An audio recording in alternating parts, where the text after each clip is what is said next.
Hello and welcome to a new video.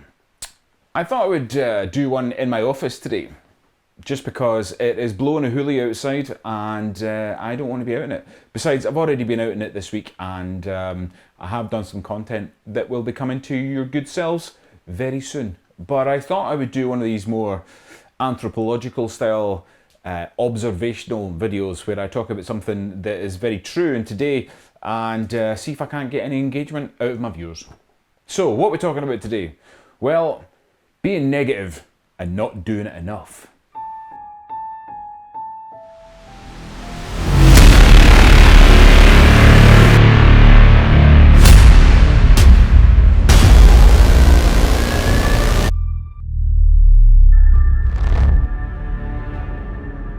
A positive atmosphere nurtures a positive attitude, which is required to take positive action.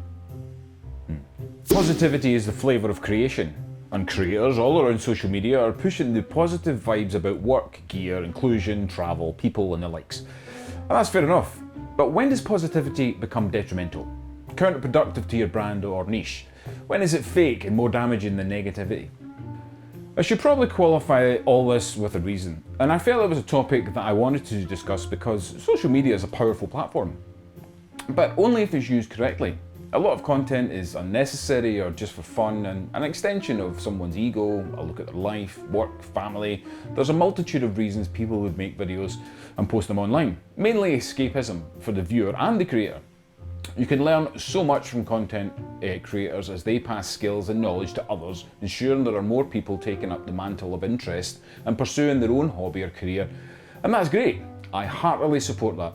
And especially as somebody who works in TV, in production, as a camera operator, as a drone pilot, I pass knowledge on to folks all the time. But you'll notice I said, knowledge, and I didn't use the term advice, because I'm not qualified to pass on advice. If the information that I give is true, and to the best of my knowledge, then it's up to the individual who takes it, as everyone's journey is different. The main topic here is that I was aiming for that it's okay to be negative, and that you can dress you can dress that word up anyway if it's easier for you to swallow.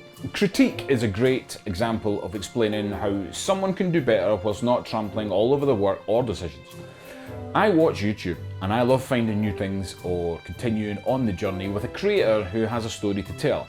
But sometimes I see videos that just ooze with self-righteous, unadulterated rubbish, and there's no substance, need or value in it for me. Now, I am more than aware that I'm not everybody, and there are those who have a different view, and that's fine. You're fine. You're allowed to do that. But let me contextualize it on the terms of social media. If I watch a video by someone who has advertised themselves as a photographer, and I don't think they're a particularly good one, but 83,000 subscribers suggest otherwise, it makes me, in today's eyes, a troll, or jealous, or whatever means the masses would dub me if I left a negative comment. Similarly, if the creator only had 50 subscribers, you would seem a little harsh for point blank pointing out that they're, shit. The difference there is that the second example, you have the opportunity to help them grow by using the critique style approach. The first example, you've got no control over, as they have made their audience and they use that as a shield against negative comments, so you can't win. I want to call them out though. I want to say, you're not fooling me, and while you may have fleeced the people who go on your workshops and they feel rewarded from your experience, I feel sorry for them that they haven't reviewed the decision a little more. But it's not just them. The whole digital world is alive with peddlers of nonsense, but it's always met with an advocate of the topic. Someone who appears as their saviour, knight in shining armour, that will say, no! Stick their fingers in their ears and give it, la la la la la la, I know better than you. They'll do that the whole way through any cohesive conversation, not because they're versed in what they defend, but because they are sheep to the cause. So, the negativity, why is it not more prevalent in content creation? Well, I don't know. I really don't. But I really want more of it. Rather than being bound by products or views or what people might think of the truth behind their rose-tinted spectacles, I'd rather have content that is brutally honest, curb the culture of social media masks and reveal the true you. When you ask someone who claims to be a film buff, because we all know one, what's your favourite movie? They'll give you some blustered barrage of words about Citizen Kane or The Godfather, about narrative and cinematography, and you'll roll your eyes because you know their real answer was Weekend at Bernie's. Because they seem to think the former will show them as something that they aspire to be, or hope you will think about them, when in actual fact the latter promotes their disingenuous chat.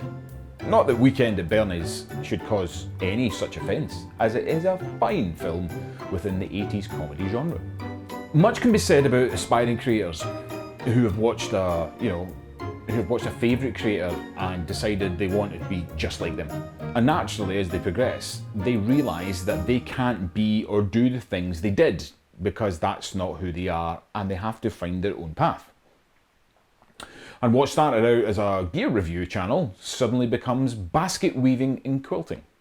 Because it's who they are, what they're passionate about, and the genuine character comes through. And that's what everybody wants to see. I'm no different. My early videos were brand related, and as I tried to enter the commercial world of filmmaking, and my attempts at some vlogs were equally as laughable. But I leave them as a reminder of how I navigated that world, how influenced even the smartest of us all can be. But things change. The goalposts move, and those who you once aspired to, in order to gain the traction of content creation, have stopped, and you've moved on. They've done the same. There are creators who have stopped watching because they aren't what they were, and that's no bad thing.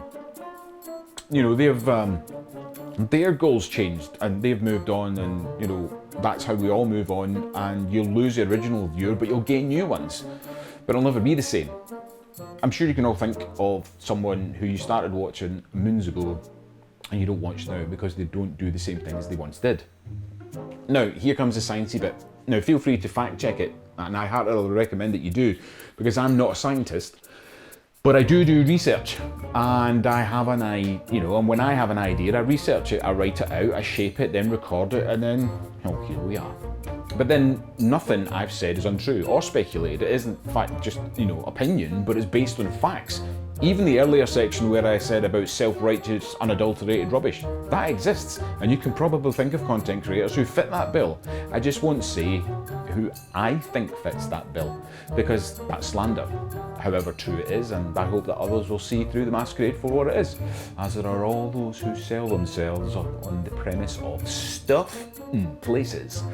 And when you take that away, you are left with the harsh realities of life that we all live with, and just don't add tinsel for the sake of the internet and a few gullible followers.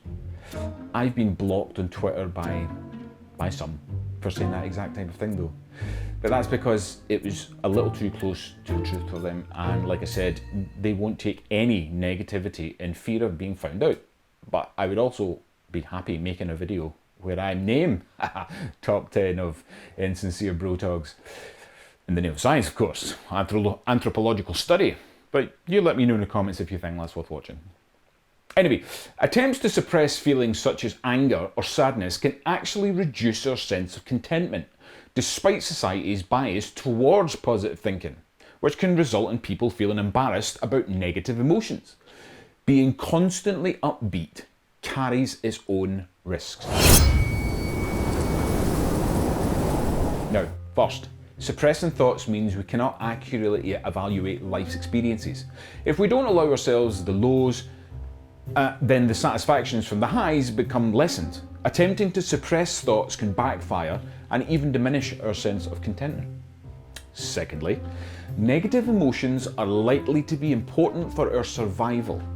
The negativity associated with a health issue or a relationship or work makes it clear to us that there's a problem.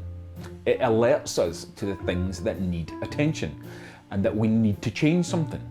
Simply put, the survival value of negative thoughts and emotions may help explain why suppressing them is so fruitless. But finally, the act of suppressing thoughts and feelings can be bad for our physical health and cause stress. Accepting negative thoughts and emotions can actually lead to greater clarity and understanding of our life. And a number of strategies to help us accept negative emotions suggesting you should acknowledge how you are feeling without, rushing to change your emotional state. From mindfulness to writing a journal, a shift in perspective and learning to tolerate strong emotions could help us all. Ultimately, we have to accept the rough to make the smooth that much better. But how does that relate to online creators or influencers? I hate that term, influencers. I feel there'll be a whole other video in the making about that, so I'll leave that one for just now. But many creators online have enjoyed great success in their channels because they're true to themselves and want to engage with something and with someone, and as the channel grows, so does the effort and the input. However, I feel a lot grow past their humble beginnings and start to change to suit their creative climb, inadvertently or on purpose, becoming less likable, but still with decent content. But inevitably, the content will also drop off. And my whole point in this, I will move on, but there are many like a cult who will hold on to the dream that once was. A new generation that will see the newer, less interesting, and the normal, and what they know. I hate seeing videos with disingenuous personalities creating content for their own gain with nothing valuable to give, with hordes of followers who seem to think that they are richer for the experience, when in actual fact, they may have just become a wee bit more stupid as a result of watching it. But on balance though, there are so many great contributors that have engagement, intellect, skills, personality, and have yet to be discovered. But is that is it the anonymity that makes them great? Is it the underground band that's awesome till they make their first big album? The director that gets the big budget and loses his appeal because of it? It's a fine line, but on a similar note, there are great examples through history of people who have risen to great heights and kept themselves grounded, and it's this that I hope to advocate in this video. So, as I wind this down, what was my point in all of this? Well, it was just an opportunity for me to speak my mind on something that was bothering me. And as I've said before, I quite like video as a cathartic expression. And you shouldn't take what you hear and read in the first or the third person as a fact until you do your own research. I'm not suggesting everyone should be cynical about everything, but certainly don't be a media sheep unless you're being told you'll be validated somehow with a proof or a fact. The clickbaiters are bad for that as well, and all those videos that have top 10 reasons, when did they become the authority on it? Beware of plagiarism.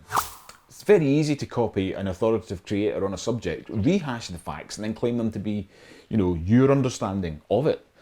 I could do a video about these charlatans as well. Anyway, I wanted to be me in this video. I am a cynic. Things annoy me, and I have an opinion on life, and want to be able to incorporate that into my vlogs because I feel it adds value if I'm honest. Granted, it's my opinion, and that's that. Some will agree and some won't, but that doesn't make what I raise any less valid. It's an opportunity to discuss and engage. The creators who tell you everything is awesome, that your destiny is achievable with hard work, etc., etc., add in any cliche you want, and while it's nice to be positive, you have to be realistic, and that not everybody is the same. We all may have been dealt the same cards, but the gamble in life is very much a choice of the player. By all means, work hard and strive for greatness, believe in those dreams, expect the best, prepare for the worst, and capitalise on whatever may come. I've been round the block a few times. I'm not a one-wheel riding, carefree traveller when I want to, Instagram following, seeking wannabe photographer. I'm a 40-something army veteran who worked offshore, diving in a killer environment, working freelance as a cameraman with a wife and 2 kids. I've got work to do. I've got to provide, get on with life, and get on with the life that I've moulded for myself through choices that I made, and on top of all that, have the freedom to create and discuss what life in the world is currently being moulded into, so I can explain to my children how exactly they can navigate this ever-changing facade.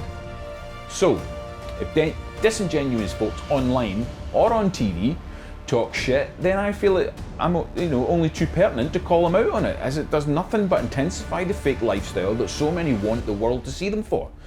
If it's genuinely inspiring and fun, then similarly, they should be praised and rewarded for that. Don't allow the culture to make you feel you can't say anything. That can be just as bad as saying the wrong things. And if you're concerned about your brand, your name, or how you'll be perceived, then just make sure what you're saying is factually correct. Everybody's entitled to his or her own opinion, but not his own facts. And wisdom is making your own decisions. Ignorance is just following public opinion.